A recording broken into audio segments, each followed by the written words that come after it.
Yes. When were you made aware of that? Well, I understood the decision was made a few minutes ago. It's something Sitting that's here, been under discussion. sitting here, under discussion. So did you know that this was under discussion, and why did you not include that as part of your opening remarks? So typically what I don't do is divulge the contents of my discussions with What are the President details of the Congress. pause? Well, my understanding is that because so many countries have decided not to retaliate, we're going to have about 90 days. No, excuse me? China increased their tariffs on the United States. Trump blinked. What's the blink, sir? What do you know about this pause? What are the details of it? Well, the details, as I understand it, is that China continues to retaliate. Other countries didn't retaliate. The president 2 or 3 days ago said we wanted to negotiate with those countries that asked for meetings. That's what we're doing. What are the We've had details? discussions. How long is the pause? How many days? How many weeks? I understand it's 90 days. I haven't spoken to the president since I've been So in the this trade hearing. representative hasn't spoken to the president of the United States about a global reordering of trade. Yes, I have. I've And just yet been in the hearing with you, sir. But yet he announced it on a tweet? WTF? Who's in charge? The president of the United States is in charge. And what do you know about those details? Well, as I mentioned, It looks like your boss just pulled the rug out from under you and paused the tariffs, the taxes on the American people. There's no strategy. You just found out 3 seconds ago sitting here. We saw you. we've been discussing a If variety you of these came actions here for- knowing that you were going to be turned off, that these tariffs were going to be turned off, why didn't you include that in your opening statement? Why didn't you reference that as part of your testimony? Well, I don't disclose my conversations with the president, sir. These were specific questions we asked you all along. What's the strategy? These are real consequences for the American people and small businesses. I had a group of small businesses in my office earlier today talking about the impacts of these tariffs on aluminum and steel. This is amateur hour, and it needs to stop. What does this even mean for your negotiating strategy? How are you in charge of negotiation if the president is tweeting about this from wherever the hell he is? The president was elected, and he runs the trade policy, and I advise him and execute his trade policy. Who executes the trade policy? I execute the trade Did you policy. know with the that president. this was happening? We have been discussing all kinds of And there's another options, member of the sir. cabinet, Bessent, who just canceled coming to the Hill to avoid talking about the market because it's in turmoil. This in just days because there was no strategy, there was no plan. The president chose to take actions that he didn't even have the authority to take. He's put our economy in disarray and near collapse. We have small businesses and Americans who are concerned about their well-being, people's retirement, people's 529 accounts went down because of this administration. We have people that are planning to send their kids to college this fall. People who are retiring whose benefits have declined.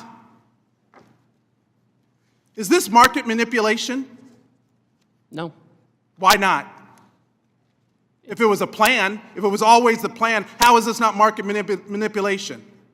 It's not market manipulation, sir. Well, then what is it? Because it sure is not a strategy. We're trying to reset the global trade system. You're- That has and- offshored, and what- offshored and- all of our factories. And what has that and done? offshored all of How our have you jobs. done? How have you achieved any of that?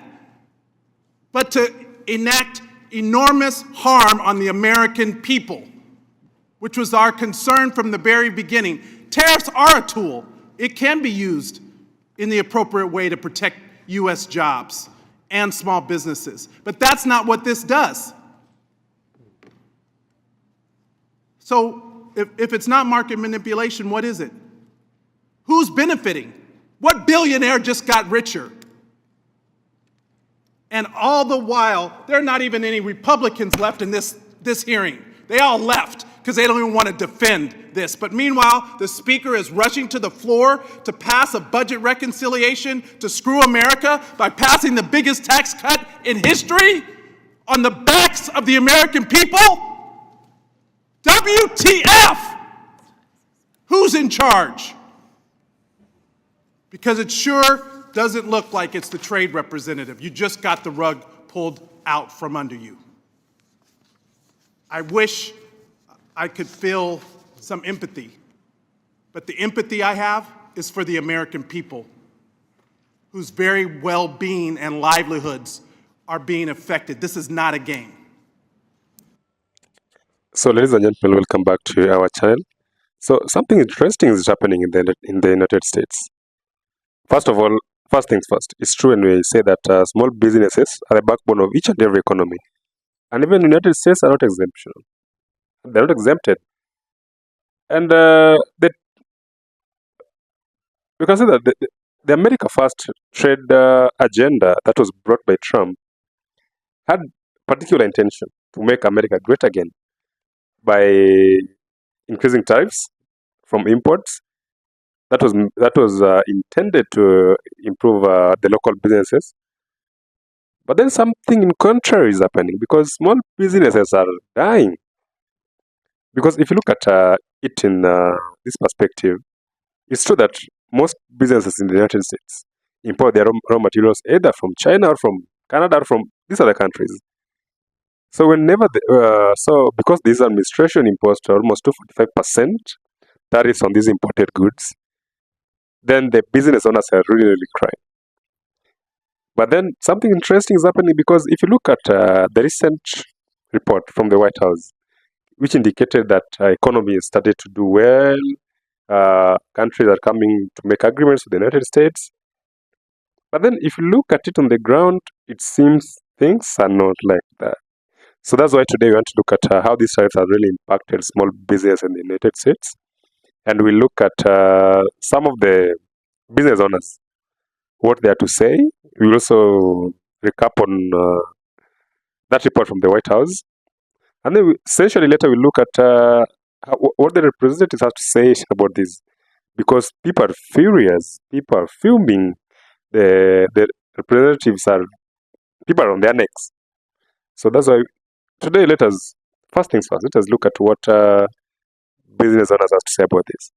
The Chinese do not pay these tariffs. I pay this tariff. My name is Mia Gallison, and I'm the president of the Ibu Corporation. I have 20 employees, and right now we are suffering under the stresses of these tariffs. We're a small business, and we make beautiful, very safe educational products for kids of all learning levels that we've been manufacturing in China for over 30 years. We manufacture there because we have not been able to find manufacturers in the United States that can maintain the safety and quality of the stuff that we have produced. But for every dollar that we give to a factory in China, we are giving dollars and dollars all across our supply chain to Americans for American jobs. We use truckers to pick our stuff up from the port. We use warehouse workers that pick and pack. We have 100 sales reps that go out to little stores on Main Street, your Main Street, and those little stores put our stuff on their shelves and they make money. There are millions of Americans whose livelihoods rely on this vast system of small businesses in this country, and we need help. We cannot afford to bring the stuff that we have produced into our port because 145% tariff have been put on our products. Some of our stuff left the factory when we thought we were going to be paying 20%, and now it's at 145. The Chinese do not pay these tariffs. I pay this tariff. When I bring a container into a port, I pay a tax that goes to the U.S. government. The Chinese have nothing to do with it. We are not punishing the Chinese. We are punishing Americans by taking away their jobs. We've got Christmas coming up, and if our stuff can't come in, we are gone. Large companies that have very deep pockets may be able to survive this Christmas season, but we cannot. I don't believe that the goal of these tariffs was to put small businesses out of business, but this is going to eliminate small businesses in your area, and not just some, but many, on a level that I don't think you can really imagine. And you don't need to believe me. Talk to your neighbors. Ask anybody that's got a small business. And it doesn't just have to be in manufacturing. We are 40% of the U.S. economy, and we are getting killed. We either need a carve out for small businesses or we need some sort of exemptions, but we cannot survive this. So please write to your senators, talk to your congressmen, write to the White House, reach out and contact anybody you possibly can. And if you are a small business, let's get our voices out there, because I'm not seeing us on the news. I'm seeing Tesla and I'm seeing Mattel and I'm seeing big companies, but I'm not seeing small people like you and me out there imploring this So from administration the to view save of our small jobs. business owners, you can really say that I don't know if the government is lying to us or it is the small business owners who are not giving us the truth. Because the White House spokesman had a very different opinion on on this. Because from the White House, it is being said that the economy is thriving, the economy is doing well. But then it seems this is contrary to what's happening on the ground. So let's take a listen to what the White House spokesman had to say about the economy and regarding this. Take a listen. Economic news that was released yesterday. The Consumer Price Index report showed inflation fell to 2.4% in March, smashing expectations for the second straight month in a row. This marked the first drop in consumer prices dating all the way back to the COVID pandemic. Prescription drug prices saw the largest monthly decline on record. Prices for airfare, used vehicles, and car insurance all decreased as well. And energy Wow, drop in inflation, drop in commodity prices. This is what the White House is telling people. But then, as the CEO said in the earlier video that I showed you, write to anyone you can, tell anyone you can, to your senators, to your representatives, because it seems that the government is not listening to them. Government is giving kind of contrary opinion, contrary information to what is happening on the ground. And it seems some people had that because Representative Kennedy came and did it just like that. So let us listen to what he had to tell the president. Morning. First, I want to thank Democratic Caucus Chair Pete Aguilar and Vice Chair Ted Lieu for not only bringing us together this morning, but for their continued leadership on this issue and so many other issues. Before Trump's tariffs plunged us and the entire world into chaos, Western New Yorkers that I represent were sounding the alarm on the president's trade war. As a representative of a border community in Buffalo, in the Niagara region, and the co-chair of the Northern Border Caucus, families in my region know how important our ties are with our Canadian neighbors. In my district, trade with Canada supports tens of thousands of jobs, nearly 30,000 jobs, and brings in over $500 million in purchases by Canadians every year. Across the border, there's $1.3 trillion of commerce every single year. Billions of dollars a day, supporting states all across the northern border, but all across our great country.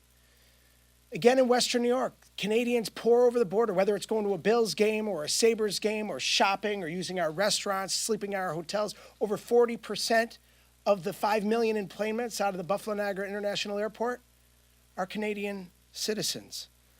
Our economies are reliant upon each other and benefit from the tremendous relationship that we have economically, culturally, historically, and presently. However, Trump's tariffs are putting our hardworking families in Western New York at risk, and it's hurting our entire national and international economy. Cross-border traffic is down by double digits from last year, robbing small businesses across the country of tourism dollars. Tariffs that are being put in place across the board, these blanket tariffs, including on things like lumber, that are hurting home ownership, especially new homeowners. They're also stymieing development. And other industries, including steel fabrication, auto manufacturing, craft brewing, logistics. Every industry across the board is worrying about supply chain disruptions, skyrocketing operating costs, and keeping their employees on the payroll. Businesses are going to be hurt by these tariffs. Jobs are going to be lost in our country because of these tariffs. Because our economy is so tightly intertwined with Canada's, people in my district and across the country are being hit right in their pocketbook already. Meanwhile, Donald Trump is golfing at his own club while trillions of dollars are wiped away from American citizens and hardworking families and their retirements that they were dependent upon as we risk this Republican recession. But Trump's tariffs aren't just robbing folks of their retirement savings and driving up the cost of housing, groceries, clothes, and gas. His indiscriminate blanket tariffs are putting our allies on the same playing field as our adversaries. Trump inherited an improving economy with low unemployment, and he crashed it. He inherited the strong alliance and friendships we have with Canada, with our European allies, with our global allies, and he crushed them. Trump's tariffs send a message to our friends and allies that we no longer are the reliable partners that they can depend upon. And hardworking families in Western New York and across the country are paying the price. They are setting our nation down a dangerous path of chaos, stealing from American families and jeopardizing our alliances, all to justify tax cuts for the richest Americans. This is wrong, and we're not going to stand for it. We're not going to sit back and hang tough like the president suggests we do. We're going to continue to use our voices and demand an end to Trump's tariffs and get back to work creating an economy that benefits all hard-working families across this great country. With that, I yield to a wonderful representative, Salinas. Democrats, this is about the American people. And from just what we've heard from the experts, from the representatives, from business owners, it's true and it's clear to say that these tariffs are hurting small businesses. And probably only the bigger business, or look at it, maybe the larger scale, they may gain more, like Tesla, all these huge companies. But then, not these small companies, these small businesses are very important in this country, because without them, the economy will not grow. So, thank you all for watching. Until next time.